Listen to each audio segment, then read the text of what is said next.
Hola, esto es Conversaciones con Sebastián Galiani, episodio 7. Nuestro invitado de hoy es el doctor Domingo Cavallo. Cavallo fue presidente del Banco Central en 1982, durante la presidencia de Vignone, quien llamó a elecciones presidenciales a realizarse en 1983. Fue diputado nacional en 1987 y en 1997. Fue ministro de Relaciones Exteriores entre 1989 y 1991 y ministro de Economía entre 1991 y 1996 durante las presidencias de Carlos Menem. Fue candidato a presidente de la Nación por el partido que creó, Acción por la República, en el año 1999 y candidato a jefe de gobierno por ese mismo partido en el año 2000. Finalmente, en el año 2001, volvió a ocupar el cargo de ministro de Economía durante la presidencia del doctor Fernando de la Rúa.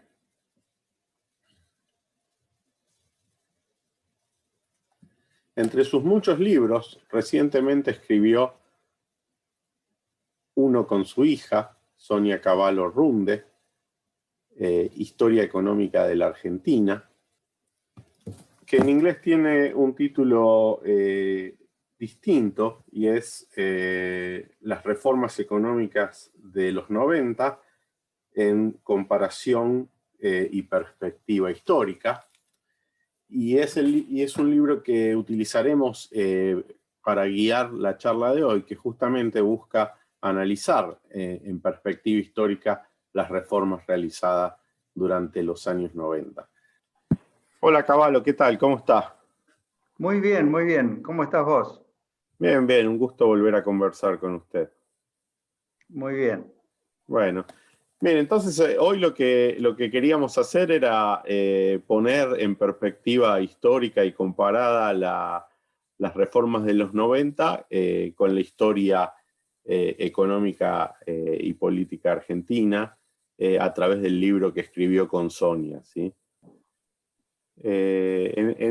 Entonces, la primera pregunta que quiero hacerles es la siguiente. En ese libro, ustedes señalan que los dos eventos más importantes para entender nuestra historia económica son las dos grandes olas de globalización.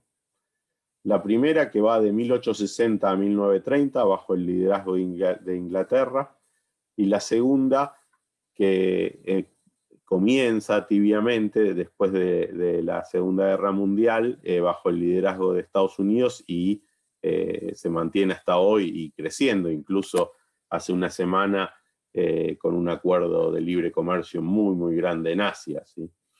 Entonces me gustaría que nos explique por qué estos eventos son tan importantes para entender nuestra historia económica. ¿Cómo estos eventos moldearon nuestras políticas y nuestra economía?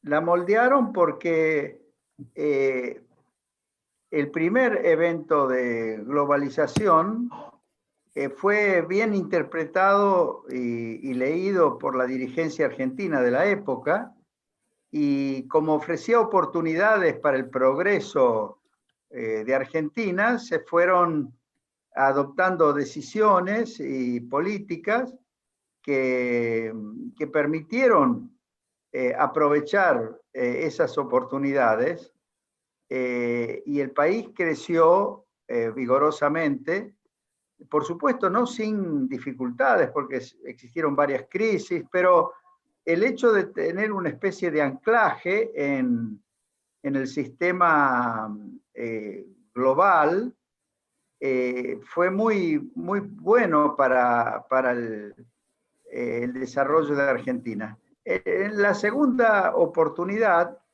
la que empezó después de la Segunda Guerra Mundial, obviamente nos halló descolocados.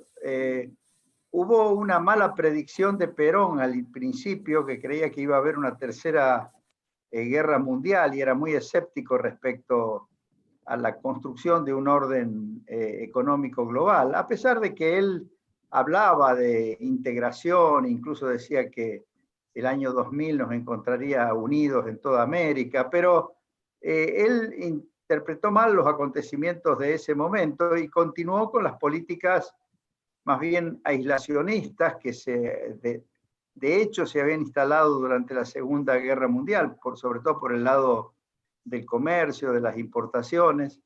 Y además nos mantuvimos desvinculados de los organismos que se crearon en esa época.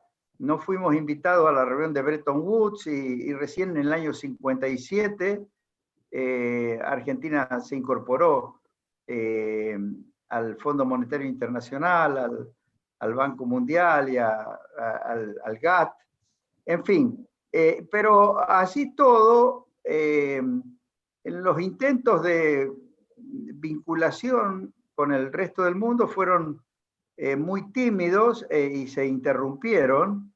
Yo creo que el mejor periodo fue el de Frondizi, que Frondizi trató de aprovechar oportunidades que se ofrecían en ese momento, pero la inestabilidad política llevó a que estuviéramos muy desvinculados del mundo, no aprovechando las oportunidades comerciales que iban apareciendo y creando innecesarios conflictos políticos. Y en fin, todo eso llevó a que durante 45 años, yo calculo desde el 1945 hasta 1990, un periodo tan largo como aquel de la primera ola de globalización, hayamos perdido posiciones en el concierto de las naciones del mundo y hayamos desaprovechado muchas oportunidades. Además, ese periodo coincidió con la inflación persistente, luego esta inflación y finalmente caímos en hiperinflación. Y yo creo que esa realidad de la inflación que tanto perjudicó el funcionamiento de la economía, tuvo que ver con que también nos desvinculamos del sistema monetario internacional, que ya no era el oro, el patrón oro de aquella época, o no era la libra esterlina, la moneda, digamos así, global, era el dólar. Y nosotros tuvimos una relación muy inestable con el dólar, digamos así, con el sistema monetario que se impuso después o que se desarrolló después de la Segunda Guerra Mundial, ¿no? Por supuesto, el aislamiento con respecto al resto del mundo también favorece el desarrollo de las corporaciones internas que bregan por obtener cada uno una tajada mayor, y todo eso se reflejó en la indisciplina fiscal, en el aumento del tamaño del gasto público, en las distorsiones del Estado interviniendo en todos los mercados, y todo eso obviamente creó el caldo de cultivo para que con una política monetaria laxa que predominó en todo ese periodo, institucionalizáramos la inflación como un rasgo permanente de nuestra economía, y eso obviamente hizo que la economía funcionara muy mal, ¿no? Eso en una apretada síntesis, pero obviamente que dos periodos de 45 años cada uno son muy largos como para poder resumirlos en pocas palabras, ¿no? Sí, no, seguro. Y aparte, digamos, está el libro por detrás, o sea que cualquier oyente interesado puede comprar el libro y interiorizarse en más detalle. Pero entonces, me parece que si bien hay dos eventos de globalización muy importantes, lo que está diciendo es, hay uno en el que las condiciones internas de la Argentina le permiten al país aprovecharlo, se integra al mundo y lo hace con una macroeconomía ordenada y en un contexto donde además se va profundizando, digamos, la democracia republicana, ¿no? O sea, funciona la división de poderes desde el establecimiento de la Constitución, al menos, digamos, pongamos un periodo después de la batalla de Pavón, con la presidencia de Mitre, hay una estructura institucional que tiene un montón de conflictos entre personas, pero que no genera incertidumbre sobre el rumbo al que va la nación, ¿sí? Y que luego se profundiza hacia una situación más democrática con la sanción de la ley Sáenz Peña y, bueno, la elección del radicalismo, ¿sí? Y ahí, después Argentina tiene shocks muy importantes, como tiene todo el mundo, ¿no? Y Argentina hace políticas que no están desalineadas con las... Sí están desalineadas con las que venía haciendo, pero no con las que hace todo el mundo para lidiar con la crisis, pero se interrumpe su incipiente democracia constitucional, y ahí hay un quiebre, ¿sí? Un quiebre político. Y luego, con la llegada de Perón, como estaba señalando, ahí se va una desmesura, ¿sí? en términos de las políticas proteccionistas, el aislamiento del mundo, pero además en términos del gasto público, el no uso de los mercados para la asignación de los recursos, y una inflación que viene para quedarse con Perón, ¿sí? Entonces, lo que quiero decir es que lo que nos está diciendo es: hay dos globalizaciones, y una la aprovechamos y otra la dejamos pasar, y nos atrasamos del mundo, ¿sí? Así es, y además lo hice, como yo estaba escribiendo este libro pensando en lecciones para el futuro, y estaba obviamente cuando escribí este libro angustiado por el hecho de que el haber interrumpido a partir del año 2002 y 2003 el intento de reinserción de Argentina en el mundo que hicimos durante los 90, realmente desaprovechamos oportunidades extraordinarias que se presentaron en el año 2003, 2004, 2005 hasta el 2010, con el boom de las commodities hasta el 2011, y volvimos a quedarnos afuera de una tendencia que nos hubiera podido ayudar a consolidar nuestro desarrollo, ¿no? Y mi idea era, a través de este libro, también influir en el gobierno que iba a asumir en el 2015. Yo, cuando escribí el libro, no sabía si iba a ser Macri o iba a ser Scioli, pero mi idea era que lo primero que debía hacer el gobierno era replantear justamente la política exterior, y en ese sentido yo apoyé mucho el replanteo de política exterior que hizo Mauricio Macri, e incluso las políticas comerciales externas, donde la eliminación de las retenciones fue un símbolo muy bueno de apertura. Lamentablemente, otros aspectos del manejo macroeconómico fallaron, pero ahora de nuevo estamos por perder una gran oportunidad, porque justamente el haber abandonado la política exterior y la política comercial que se insinuó durante el gobierno de Macri, va a llevar al gobierno de Alberto Fernández y Cristina Kirchner, está llevando a desaprovechar oportunidades que se van a presentar en los próximos años, ¿no? Por ejemplo, vuelve a haber probablemente un boom de commodities para el tipo de exportaciones de Argentina, a partir de, ya se está notando, por el resurgimiento de China, que creo que va a ser reforzada por estas políticas de integración comercial que se están desarrollando en el sudeste asiático. Y por otro lado, un clima de tasas de interés bajísimas en el mundo, que obviamente vamos a desaprovechar totalmente con el tipo de políticas que está implementando el gobierno de Alberto Fernández, ¿no? O sea, yo creo que este tema de no ubicarnos bien en el contexto de las naciones del mundo, tanto en materia estrictamente política, de política exterior, de geopolítica, como de política comercial externa de Argentina, nos hace perder oportunidades y es una de las causas por las cuales nos mantenemos secularmente estancados en nuestro país, ¿no? Sí, Por supuesto, está también todo el tema de las instituciones políticas, yo estoy completamente de acuerdo. Lo que ocurre es que un anclaje internacional ayuda también a consolidar buenas instituciones políticas internas, ¿no?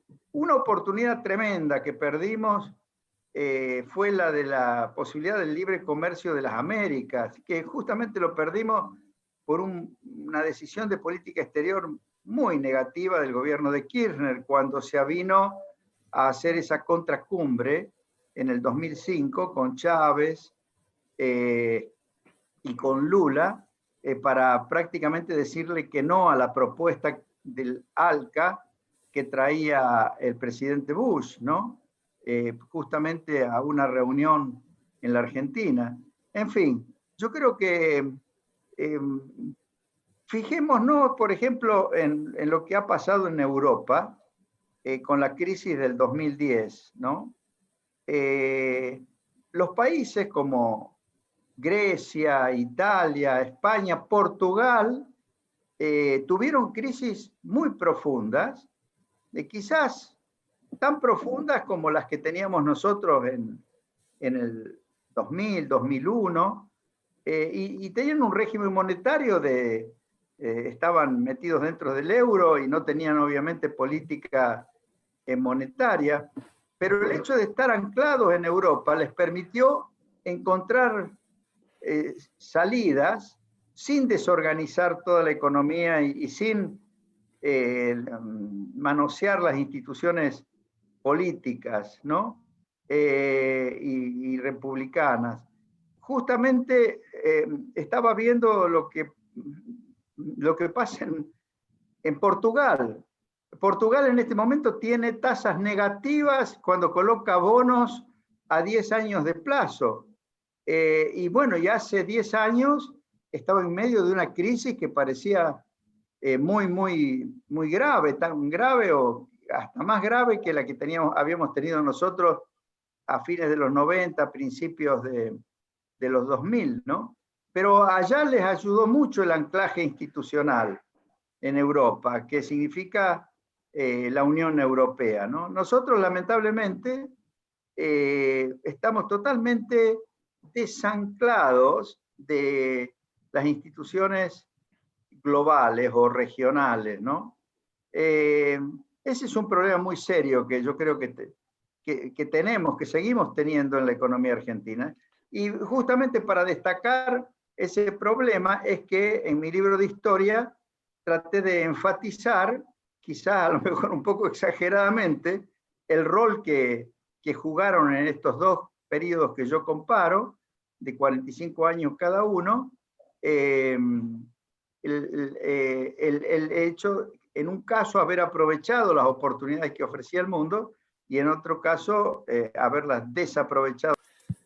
El modelo económico peronista tuvo impactos importantes en el desarrollo agregado del país, pero también en su desarrollo regional, ¿sí? Ese es un aspecto que, si bien en este libro con Sonia no discuten, lo trataron mucho en los trabajos de la Fundación Mediterránea y está muy bien resumido en un libro que se llama El Desafío Federal, ¿sí?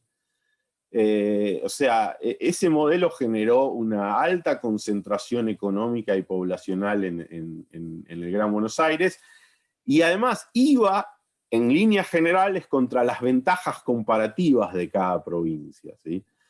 Así es.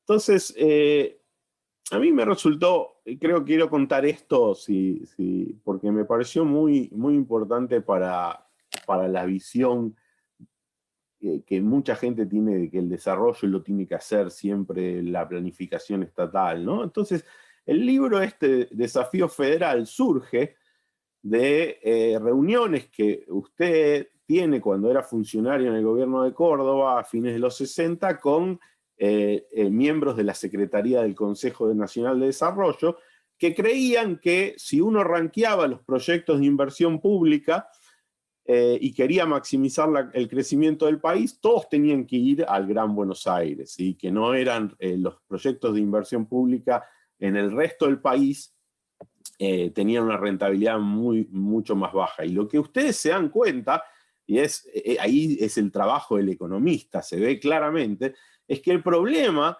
era que estaban hechos a los precios distorsionados de las políticas existentes, pero si uno se planteaba una reforma más grande y sacaba esas distorsiones existentes en los precios que había en la economía, muchísimos proyectos eran rentables en las economías regionales o en el interior del país, ¿sí? Ahora, Sí. ¿por qué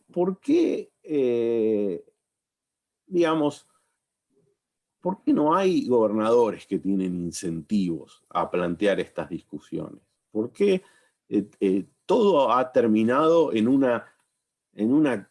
juego de suma cero, ¿no? Alrededor de la coparticipación, alrededor de ponerle más impuestos a lo que hay y crear empleo público? O sea, esa parte creo que hay que pensarla muy bien, porque es un obstáculo muy fuerte al desarrollo. Sí, lo que ocurrió es que precisamente en la década del 30 y sobre todo después ya con el peronismo, para las economías regionales, lo mismo que para el sector agropecuario, se pensó en la organización de juntas o de organismos estatales que intervinieran para evitar la caída de los precios, y después, en la práctica, esos organismos, esas juntas reguladoras, pretendieron entrar a planificar el desarrollo de esas actividades, y lo hicieron con un sentido de evitar la caída de los precios, pero nunca alentando los aumentos de productividad y el aprovechamiento de las oportunidades. Como por otro lado, todo eso se desarrolló, todas esas actividades, en un contexto de desequilibrios macroeconómicos, sobre todo de atraso del tipo de cambio o dobles mercados cambiarios o retenciones. Se fue instalando ese sesgo antiexportador de la economía, que afectó no solo al área pampeana y a la agricultura, sino prácticamente a todas las economías regionales, porque todas tenían algún producto que podría haber sido, digamos, una base para una industria agroexportadora importante, ¿no? Entonces, ya en el futuro, los gobernadores lo que planteaban era tratar de influir sobre las decisiones que tomaban esos organismos reguladores, no advirtieron que la clave estaba en devolverle libertad de acción a los productores y definir en general reglas de juego para la economía que permitieran alentar inversiones eficientes y manejos eficientes de las empresas y aumento de la productividad y ganancias que fueran permanentes, ¿no? Así que las provincias se fueron burocratizando, la gente más capaz o con mayor espíritu de emprendedora se fue trasladando a Buenos Aires o en algunos casos al exterior, y las provincias cada vez más trataron de generar puestos de trabajo en el sector público, ¿no? Y pasaron a depender de transferencias de recursos que le hacía el gobierno o a través de redistribuciones como las del régimen de coparticipación federal. Es decir, el problema que sufrieron las provincias y del que lamentablemente los gobernadores, salvo algunos, no advirtieron ni reclamaron sobre ese problema, es el mismo que yo creo que ocurrió con casi todo el sector privado de la Argentina, porque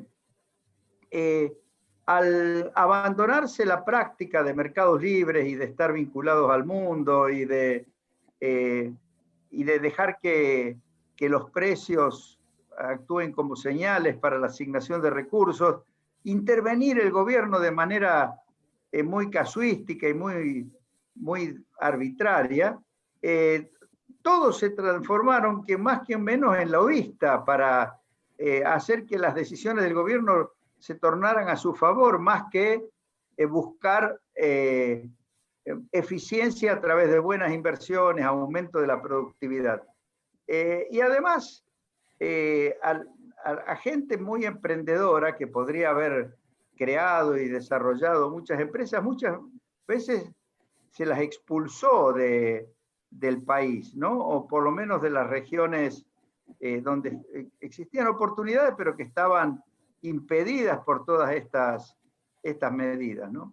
Yo creo que la cuestión de la desorganización general de la economía, que se resume en esa expresión que acuñó Adolfo Sturzenegger y que yo utilicé como caballito de batalla en mi prédica, de que nos transformamos en un capitalismo sin mercado y un socialismo sin plan. Esa desorganización general obviamente que afectó muchísimo a las provincias, pero los gobernadores, lejos de plantear muchas veces la reorganización de la economía, liberando la energía productiva de las regiones, prefirieron seguir el camino de hacer lobby para obtener recursos desde el gobierno nacional, ¿no? Sí, sí.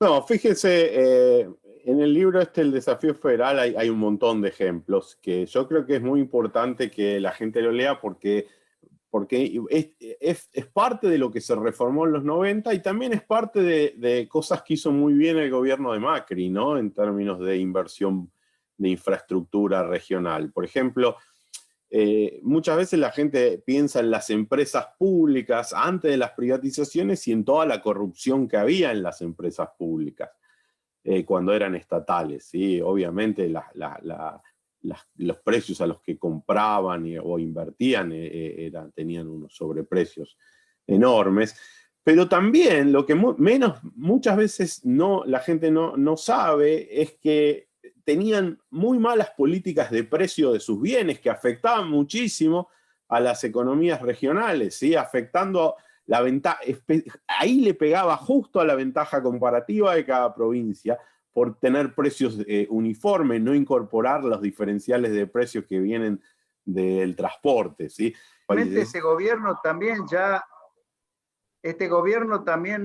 ha entrado a congelar y a pretender manejar todas las tarifas en un sector tan dinámico como ese y tantas inversiones para mantenernos como los países venir en los mercados, de no dejar que sea el sector privado el que decida las inversiones y maneje los precios adecuadamente, ¿no? En fin. Bueno, pero eso me da sin duda, el tema, hablando de algo que decíamos en el Desafío Federal y que tímidamente pusimos en marcha en los 90, pero que mucho más enfáticamente se puso durante el gobierno de Macri, es el tema del transporte aéreo.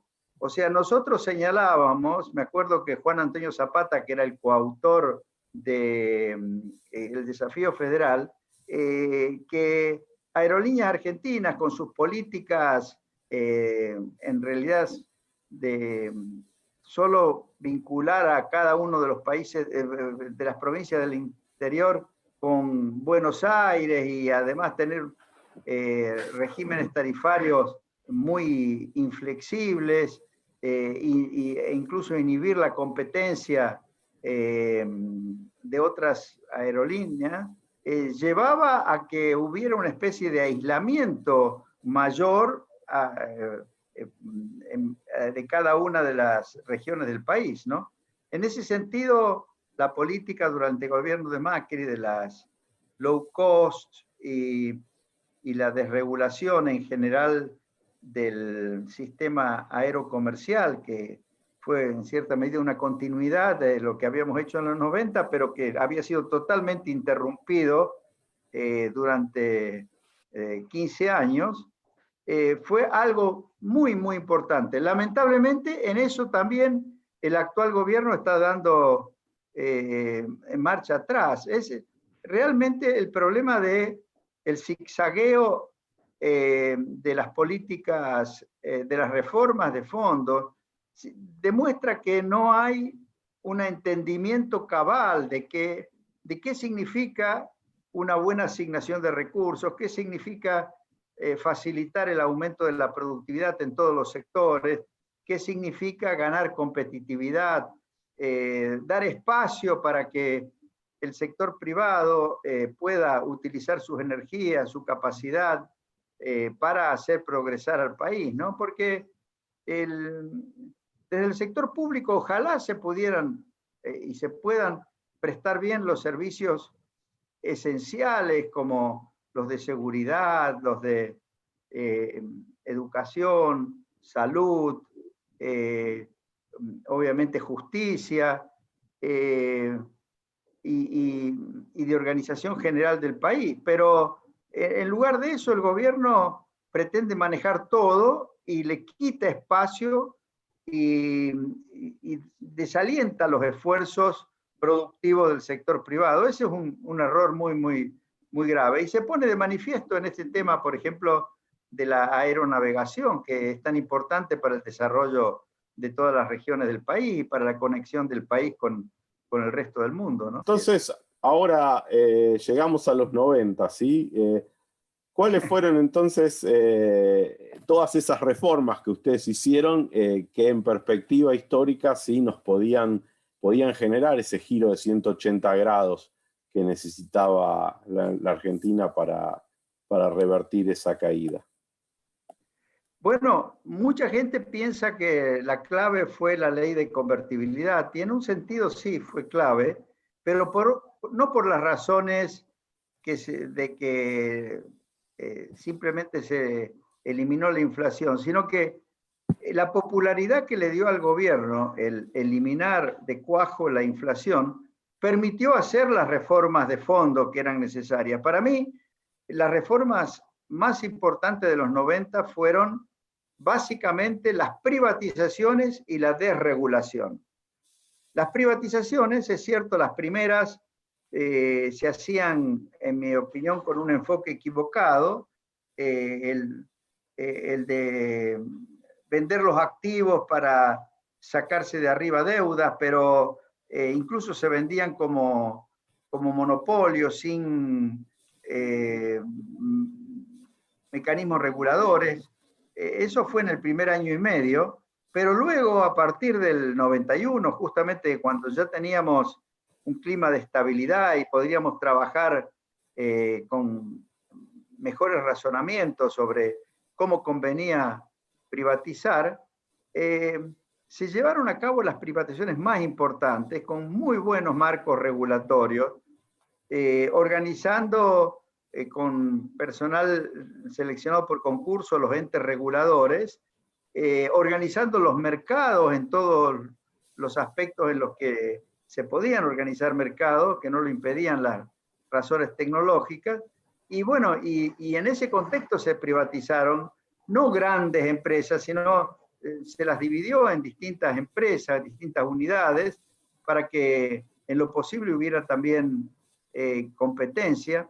Ese proceso, junto con el de desregulación, que iban en la misma dirección de dejar de que fuera el Estado el que tomaba decisiones de inversión, el que tenía que organizar la producción de bienes y servicios, para que fuera el sector privado, incluso para que la inversión fuera a costo o con financiamiento privado, de tal forma de que cuidaran la eficiencia de la inversión, ¿no? En la Fundación Mediterránea teníamos un especialista, un gran profesor de microeconomía, pero que se dedicaba a estudiar estos temas, que era Carlos Givogri, ¿no? Y él escribió un libro, que ese no es tan conocido, pero que nosotros lo utilizamos mucho para el Desafío Federal y para otros libros que yo escribí en esa época, que es sobre la productividad del capital en la Argentina. Y él tomó muchos ejemplos de obras públicas, de inversiones de las empresas públicas y también de inversiones privadas que se adoptaban bajo malas reglas de juego para los sectores, que provocaban muy bajos niveles de productividad o incluso productividad negativa en muchos casos, ¿no? Entonces, organizar la economía para que las decisiones de inversión sean muy eficientes y conduzcan luego con la organización del trabajo alrededor de la inversión física a aumentos de productividad. Esa es la forma de promover el crecimiento. Por eso, las reformas más importantes de los 90 son algunas que lamentablemente no se valorizan, ¿no? Bueno, el gobierno de Macri las empezó a valorizar, todo lo que es de regulación y el intento de que sea el sector privado el que hiciera las inversiones. Pero, por ejemplo, las reglas de juego que diseñó Carlos Basto y que implementamos en los 90 en materia energética eran realmente ideales. Arnold Harberger, a quien trajimos para que diera unos cursos de capacitación del personal que actuaba en los distintos ministerios en Argentina, cuando se interiorizó de las reglas de juego del sector energético, él que las comparaba, él obviamente había colaborado mucho con los chilenos en el diseño de la economía de mercado ahí en Chile. Su esposa era chilena, conocía muy bien el caso chileno, pero dijo, definitivamente en esta materia ustedes han superado con creces a los chilenos, ¿no? O sea que yo creo que, ¿por qué una de las cosas que yo le reclamo al gobierno de Macri es, ¿por qué no volvió de inmediato a las reglas de juego de los 90 en materia de energía, ¿no? Incluso se daba una oportunidad interesante por el hecho que el precio del petróleo estaba muy bajo al inicio, y si hubieran organizado todo sobre la base de mercados y no hubieran puesto el precio del petróleo, el barril criollo, yo creo que se podría haber de inmediato puesto en marcha un régimen como el de los 90, y eso hubiera dado muy buenos incentivos para la inversión eficiente y para resolver los grandes desequilibrios que había en el sector energético, ¿no? En fin, yo creo que de los 90, por supuesto, el clima de estabilidad, pero el clima de estabilidad no se hubiera logrado si no se llevaban a cabo las privatizaciones, porque el grueso del déficit fiscal y del alto nivel de gasto público que de las décadas precedentes tenía que ver con la corrupción y la ineficiencia y sobre todo la improductividad de muchas de las inversiones que hacían las empresas del Estado y que se financiaban desde el Tesoro, ¿no?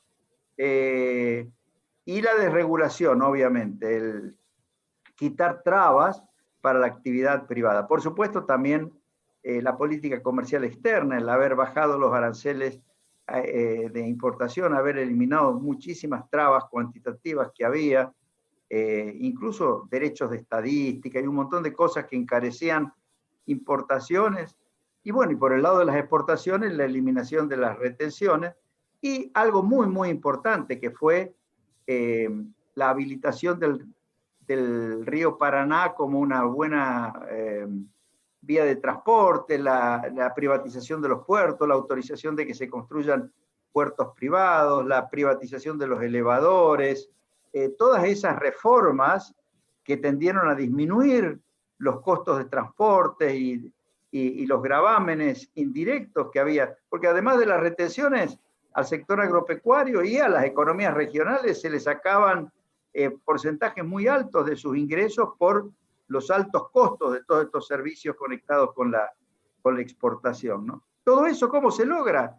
Y liberando energías, dejando que, por ejemplo, los puertos, la construcción de los puertos privados y la privatización de los puertos públicos, y que hubiera competencia entre los puertos, ¿no? Para proveer mejores servicios a precios más accesibles. Nosotros habíamos estudiado en la Fundación Mediterránea, por ejemplo, comparativamente los costos de los puertos argentinos, básicamente el de Buenos Aires, creo que también el de Rosario, con el de Santos en Brasil, ¿no? Que no era precisamente un ejemplo de un país muy bien organizado, pero nuestros costos eran el doble de los del puerto de Santos, ¿no? Para movilizar contenedores y ese tipo de cosas. Y además nosotros teníamos para el transporte de granos un sistema por el cual, como las naves que iban por el Paraná eran de bajo lado, tenían que llevar el grano hasta un punto que se llamaba punto alfa en el Río de la Plata y pasar los granos a otro barco, y ahí se perdía una cantidad de granos. O sea, había una cantidad de ineficiencias en todo lo que era el sistema de transporte alevosas, ¿no? Me recuerdo, por ejemplo, que en materia de transporte de cargas por camión, había regulaciones que disponían que el transporte se tenía que hacer con empresas de la misma provincia donde se originaba la carga. Ahora, lo llevaban hasta el puerto, pero después esos camiones no podían cargar mercadería y traerla al interior, ¿no? Había restricciones para ese tipo de aprovechamiento del equipamiento de transporte, ¿no? Que por supuesto encarecía, duplicaba el costo de capital de los servicios de transporte de carga. Bueno, simplemente por eliminar esa restricción se produjo una gran reducción de los costos de transportes por camión, ¿no? Entonces, un montón de reformas microeconómicas que son un giro de 180 grados a lo que se había iniciado después de la crisis del 30 y profundizado y acumulado desde entonces, desde el 46 en adelante. Porque, claro, todas estas distorsiones se van acumulando, grupos de presión que aparecen, que van logrando cosas, y después otros grupos que en vez de pelear para que salga esa distorsión, buscan una nueva, ¿sí? Para compensarse, y eso en parte llega un momento que hace a la economía totalmente inviable para crecer. Y entonces, pero hay un bundle, ¿sí? Hay un bundle con la convertibilidad, con lo cual la opinión pública asocia a las reformas y a la convertibilidad, y cuando se sale de la convertibilidad también hay toda una opinión negativa sobre muchas de estas reformas micro, ¿sí? Que usted mencionaba en la charla anterior, y que por eso es bueno que las diferencie y que explique y que todos lo hagamos, ¿no? Que expliquemos las diferencias, porque no tienen por qué estar puestas en un mismo paquete. Así es, y además, a partir del 2002, los sectores que siempre habían estado en contra de la desregulación, de la apertura de la economía, de las privatizaciones, o sea, los sectores estatistas por antonomasia, digamos, empezaron a argumentar que la razón del fracaso de la convertibilidad habían sido todas esas reformas. O sea que es justo al revés. Esas reformas que permitieron aumentar la calidad de la inversión y la productividad y aumentar las exportaciones mucho más de lo que habían aumentado antes y de lo que aumentaron después, todas esas reformas fueron posibles por la popularidad que consiguió la convertibilidad, pero no fueron esas reformas las que minaron, digamos, hacia el régimen de convertibilidad. El régimen de convertibilidad fue minado por disciplina fiscal fundamentalmente de las provincias, por endeudamiento de las provincias con el sistema bancario y también por circunstancias internacionales muy, muy desfavorables. Y además porque no se aprovechó un momento en el que se podría haber dejado flotar el peso y haber mantenido el régimen de convertibilidad en el sentido de libre elección de la moneda y uso legalizado del dólar, que fue en el año 97. Ahí se desaprovechó una oportunidad y después ya era difícil ir a un régimen más flexible porque hubiera significado un agravamiento de la crisis financiera que ya se estaba insinuando, ¿no? Pero no tiene nada que ver, al contrario, las privatizaciones, la desregulación, todas estas reformas microeconómicas de las cuales estamos hablando, lejos de haber perturbado el funcionamiento del sistema macroeconómico, lo ayudaba porque hacía que hubiera inversiones, que hubiera aumento de la productividad, que hubiera exportaciones, y haberlo tirado por la borda, me parece que es un retroceso muy, muy grande, ¿no? Muy, muy grande. Por eso yo insisto en tratar de que se vuelvan a revalorizar toda esa reforma, porque son necesarias para cualquier futuro gobierno que quiera, incluso este gobierno, si quisiera sacar al país adelante, hacerlo de aquí en más, ¿no?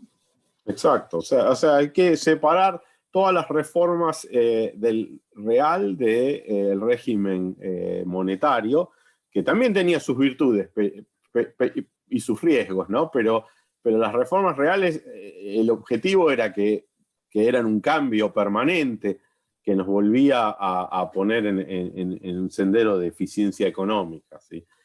Entonces, dado que lo mencionó, la convertibilidad, me imagino que, claro, o sea, hay un momento en el que tiene una cosa que por ahí la gente no lo nota, pero que es asimétrica, ¿no? O sea, si bien había un compromiso de vender 1 a 1, o sea, el tipo de cambio se podía apreciar en la convertibilidad, y eso tenía como sustento teórico la idea de que, bueno, si las cosas salen como tienen que salir, ¿sí? Argentina va a crecer su productividad más que la del mundo, porque tiene que hacer catch-up y por lo tanto va a apreciar su tipo de cambio real, con lo cual eso estaba preparado. Pero por supuesto, siempre puede haber un shock real que requiere una depreciación real, y usted hacía referencia a lo que pasó en el 98 y 99, especialmente con la devaluación de Brasil, que si se hubiese flotado en el 97, bueno, no hubiese sido un problema. Y eso me lleva a pensar que de alguna forma usted tendría en la cabeza, por supuesto que no lo iba a decir el primer día, porque qué sentido tiene poner un tipo de cambio fijo y decir cuándo uno va a flotar, pero sí debería de haber tenido en la cabeza alguna trayectoria a la flotación ideal. ¿Cuál era esa?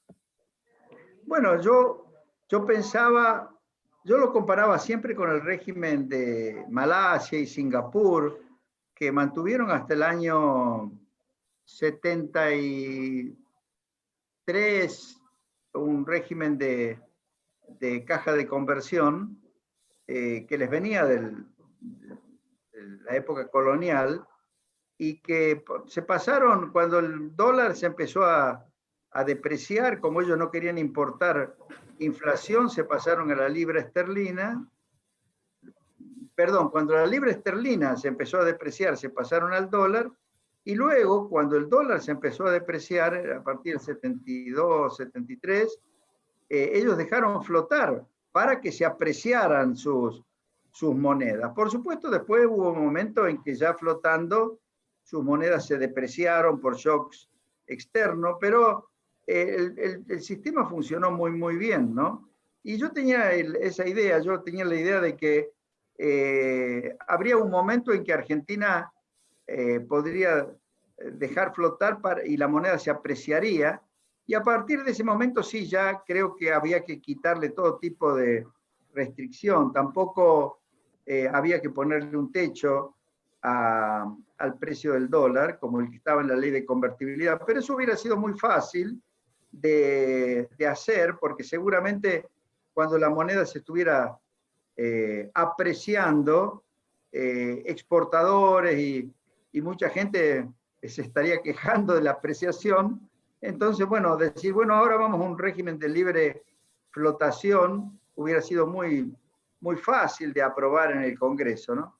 En fin, yo creo que, pero eso era lo que yo tenía en mente. Por supuesto, no lo podía decir tan claramente, ¿no? No tenía sentido decir, o sea, primero Claro, uno quería usar la estabilidad que trajo la convertibilidad para desindexar la economía, como lo hizo. Hay que claro, decir que entre el periodo 70, desde el Rodrigazo hasta el 88, después hubo hiper, pero hubo un régimen de alta inflación donde las variables claro, nominales se indexaban mensualmente así y es. después incluso a periodos más cortos, y que aún con todos los errores de la salida de la convertibilidad, todavía hoy estamos en un régimen de baja inflación. O sea, la convertibilidad ha tenido un efecto permanente en cambiar el régimen de inflación en la Argentina. Sí, O sí, sea, digamos, puede ser que volvamos pronto a un régimen de alta inflación y sería un terrible costo para el país que eso pase. Pero claro, hasta ahora no hemos vuelto a ese nivel de indexación que hubo en la Argentina. claro, claro, claro. Eh, bueno, Domingo, entonces la última pregunta es que en el medio, pero hay un shock que enfrentan ustedes, que es la crisis del tequila, y que es un shock muy serio, ¿sí? Para una economía que no tenía prestamista de última instancia. Pudo haber, bueno, muchos bancos cerraron, quebraron, pero pudo haber sido peor. Y lo sacaron adelante muy, muy bien, muy rápido. Eh, ¿Cómo fue que pilotearon esa tormenta? Bueno, nuevamente fue nuestra buena relación con el mundo. Apenas tuvimos ese shock, yo de inmediato tomé contacto eh, con los organismos financieros internacionales, con el Fondo Monetario, el Banco Mundial, el BID, incluso con el Banco de Pagos Internacionales de Basilea, y con el gobierno de los Estados Unidos, y con los banqueros que nos habían ayudado a reestructurar la deuda bajo el plan Brady, ¿no?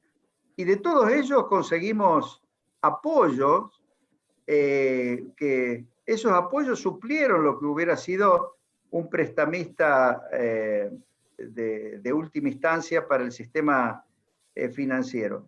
Pero con respecto al sistema financiero, diagnosticamos también la vulnerabilidad que tenían el sistema financiero. Por ejemplo, estaban estos bancos mayoristas que se endeudaban con el exterior y que le prestaban a los bancos provinciales o algún grupo de empresas que pertenecían a los mismos dueños de los bancos mayoristas y que en realidad prácticamente no captaban depósitos en la Argentina.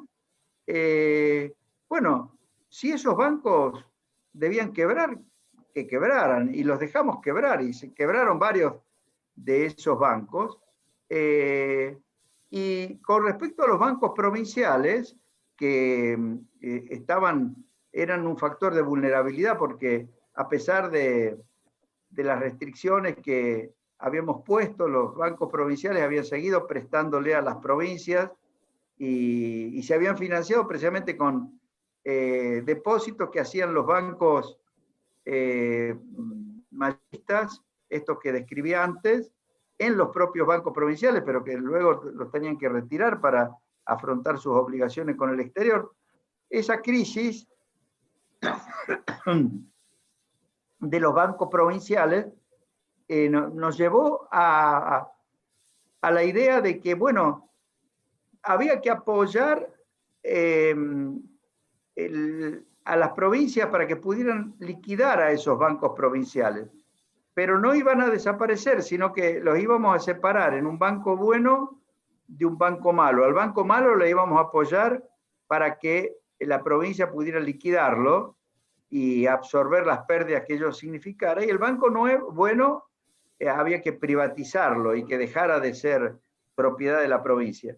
En este esquema lo hicimos muy rápidamente, lo planteamos muy rápidamente, incluso sancionamos las leyes que se necesitaban y que aprobó el Congreso, con apoyo de quien había manejado la crisis de los Savings and Loans Association en Estados Unidos y que había sido artífice clave de todas las negociaciones del Plan Brady, que era el presidente del Banco de la Reserva Federal de Nueva York, Jerry Corrigan. Él se había retirado hacía poquito del Banco de Nueva York y compartíamos con él el hecho de que a mí me habían invitado al grupo de los 30 y yo me había incorporado y él era un miembro muy activo en el grupo de los 30. Y bueno, él se vino de inmediato a Buenos Aires, yo lo llamé, y nos prestó muy buena asistencia. Claro, él tenía un entendimiento de cómo funcionan los sistemas financieros en el mundo, y en pocas semanas, trabajando él básicamente con Horacio Liendo y con Macarone, y también con uno de los directores del Banco Central, Guidotti, preparamos y también con el que era secretario de Hacienda, no era secretario de Hacienda, pero era el encargado de la relación con las provincias y la economía regionales, que era Jorge Baldrich. Bueno, preparamos muy rápidamente los proyectos de leyes y pusimos en marcha los fondos que eran necesarios para apoyar a las provincias en la liquidación de los bancos y para facilitar incluso la capitalización de bancos privados que tenían que capitalizarse. En fin, atacamos la raíz del problema. Por supuesto, los resultados se verían a mediano y largo plazo de esas reformas del sistema financiero, pero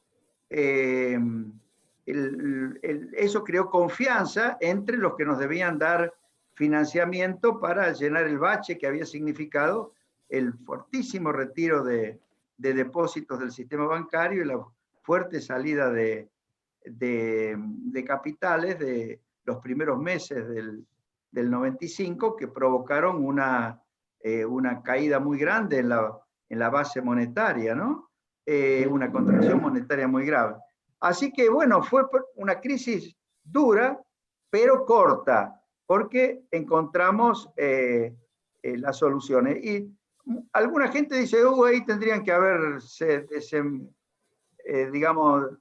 tendrían que haber producido una devaluación y haber dejado de lado el régimen de convertibilidad. Y si hubiéramos hecho eso, lo que pasó después del 2002 hubiera pasado ahí después del 95, porque ¿qué íbamos a hacer? ¿Sostener a los bancos emitiendo pesos? ¿Qué íbamos a especificar todos los depósitos en dólares en el sistema bancario para poder devolverlos en pesos? Bueno, eso hubiera significado anticipar lo que fue la crisis del 2002 con toda la desorganización subsecuente de la economía. En lugar de eso, fuimos por la vía de atacar los problemas de fondo, buscar y conseguir apoyo del exterior, eso es clave, ¿no?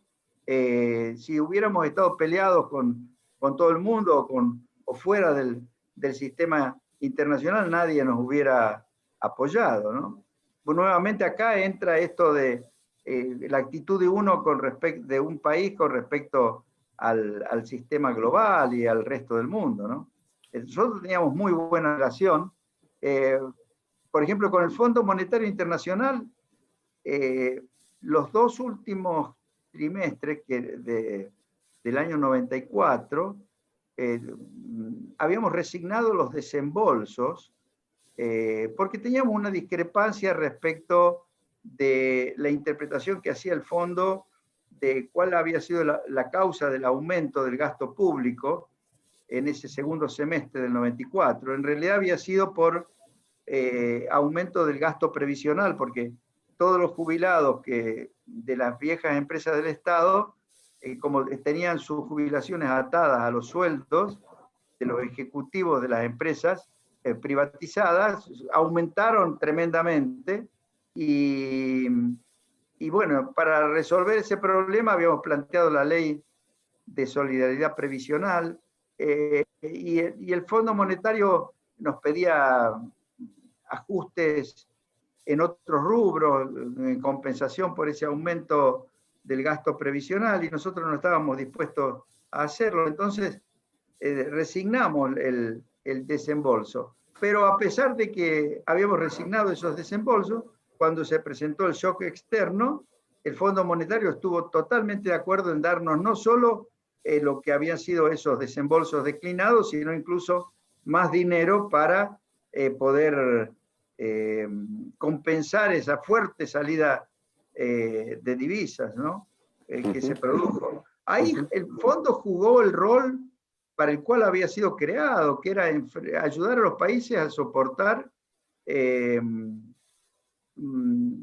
a enfrentar crisis de balanza de pago, por supuesto, en la medida en que esas crisis de balanza de pago fueran ocasionadas por shock externos y no por malos manejos internos. Si los malos, normalmente el Fondo Monetario, cuando las crisis son por malos manejos internos, condiciona totalmente el apoyo a que se reviertan las políticas que llevaron a esa crisis, ¿no? Pero en este caso era claro que la crisis de balanza de pago era por un shock externo que poco tenía que ver, salvo en estos aspectos de la vulnerabilidad que ofrecían los bancos provinciales y las provincias, y por eso las condicionalidades incluso del fondo se refirieron a este esquema de reforma del sistema financiero, ¿no? Y preparamos el programa. En realidad, el fondo nos puso como condicionalidad algo que nosotros considerábamos que era esencial para resolver estructuralmente el problema, ¿no? Bueno, muy bien, Domingo. Un placer haber hablado y bueno, seguimos conversando. Muy bien. Gracias a vos por esta iniciativa. Yo estoy viendo todas las entrevistas que vos hacés y me parecen excelentes y muy instructivas. Bueno, muchas gracias.